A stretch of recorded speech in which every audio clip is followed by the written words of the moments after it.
რატომ ხდება ხოლმე ისე, რომ ყოვლისშემძლე ღმერთის შვილები რაღაც განსაცდელებში ვარდებიან? რატომ ხდება ხოლმე ისე, რომ ყოვლისშემძლე ღმერთის შვილებს არ აქვთ საკვები, უჭირთ, ხელმოცარულები არიან, ვერ აღწევენ მიზანს?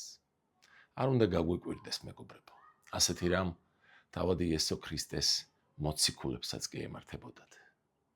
იოანეს სახარების 21 თავში აღწერილია მომენტი, როდესაც მას შემდეგ რაც იესო აღდგა, რაც არაერთხელ ეჩვენა თავის მოციქულებს, ასეულობით მოწაფეებიც აღმოჩნდნენ გამოუვალ მდგომარეობაში.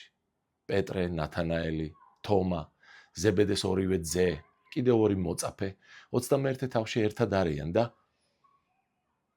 პეტრე ამბობს: მე წავედი სათევზაოდ.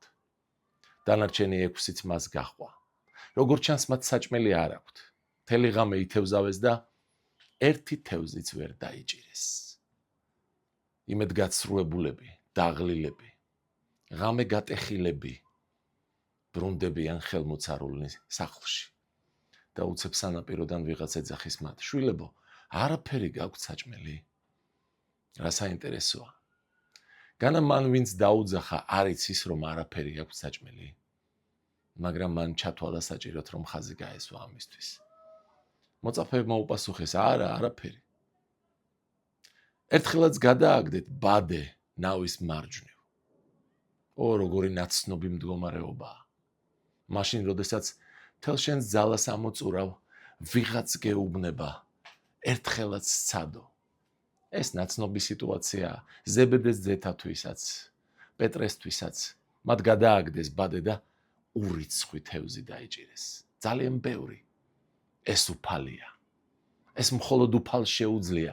იქ, სადაც ადამიანური ძალები ამოიწურება, უფალს შეუძლია მოახდინოს სასწაული. პეტრე გადაეშვა მაშინვე თავით წყალში. მივიდა სანაპიროზე, ყველა ხედავს რომ ეს უფალია და ვერავინ უბედავს შეკითხვას.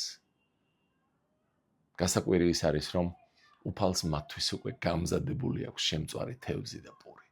მოდით მიირთვით, შვილებო. ის თევზებიც მოიტანეთ, ჩემი ძალის ხმევით, ჩემი რჩევით რომ დაიჭირეთ. მეგობრებო, რამდენჯერ ხდება ხოლმე ასე, რომ ჩვენც ვიღლებით? რამდენჯერ ხდება ხოლმე ასე, რომ თითქოს უფალი მიეფარა ჩვენი თვალთა ხედვიდან და აღარ ვიცით როგორ გავაგრძელოთ გზა, როგორ ვიშოვნოთ ლუკმა პური. საჭირო კი მხოლოდ ერთია: მოვისმინოთ ჩვენი უფლის ხმა და დავემორჩილოთ მას. ის გვასწავლის, როგორ უნდა ვიყოთ ნაყოფიერნი, როგორ გავაგრძელოთ გზა დიდებიდან დიდებაში, გამარჯვებიდან გამარჯვებაში. გელოდებით ყველას დღეს ბრუკლინის ეკლესიის მსახურებაზე. კვირას 12 საათზე და გავაგრძელოთ ამ თემებზე საუბარი.